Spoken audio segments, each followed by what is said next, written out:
মণিপুর থেকে বিহারে পাচার হচ্ছিল ব্রাউন সুগার, তবে শেষ রক্ষা হলো না। পাচারের আগে পুলিশের জালে ধরা পড়ল পাচারকারীরা। ঘটনাটি ঘটেছে উত্তর দিনাজপুর জেলার ডালখোলায়।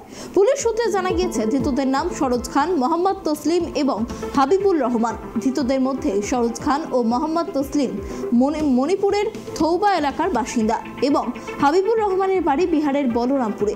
সোমবার গোপন সূত্রে খবর পেয়ে ডালখোলা বাজার এলাকায় অবস্থিত স্টেট ব্যাংক অফ ইন্ডিয়া ব্রাঞ্চের সামনে থেকে তিনজনকে গ্রেপ্তার করে ডালখোলা থানার পুলিশ। ধৃতদের কাছ থেকে আনুমানিক 500 গ্রাম ব্রাউন সুগার ও বিহারের বাসিন্দা হাবিবুর রহমানের কাছ থেকে একটি 7mm পিস্তল ও 2 রাউন্ড কার্তুজ উদ্ধার করেছে পুলিশ। এই ঘটনায় ডালখোলার এসডিপিও রথীন্দ্রনাথ বিশ্বাস বলেন, গোপন সূত্রে খবর পেয়ে ডালখোলা সিবিআই এর সামনে থেকে ম্যাজিস্ট্রেটের উপস্থিতিতে আটক করে ডালখোলা থানার পুলিশ এবং ধৃতদের কাছ থেকে তল্লাশি চালিয়ে 500 গ্রাম ব্রাউন সুগার ও একটি 7mm পিস্তল ও 2 রাউন্ড কার্তুজ পাওয়া গেছে।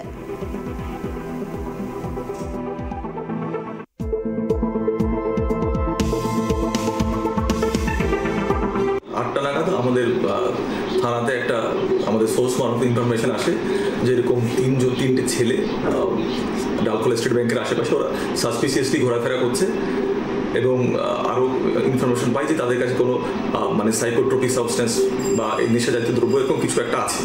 তো সেই খবর পাওয়ার পরে থানা থেকে আমাদের টিম গিয়ে ওদের ডিটেন করার পরে যা এসওপি আছে, এনডিপিএস অ্যাক্টে যে সমস্ত এসওপি আছে সেই এসওপিগুলো ফলো করার পরে তাদের সার্চ এবং সিজার করা হয় এক্সিকিউটিভ ম্যাজিস্ট্রেটের সামনে। তো আমরা সার্চ করার পরে প্রায় 500 গ্রামের বেশি ব্রাউন সুগার আমরা সিজ করেছি।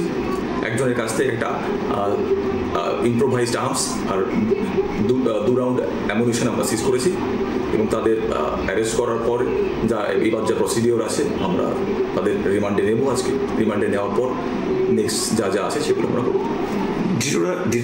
এখন অবধি যেটা আমরা দেখলাম, ওদের 2জন আছে মণিপুরের আর একজন আমাদের এখানকার পাত্র বিহারের বাড়িদার, এই 3জন।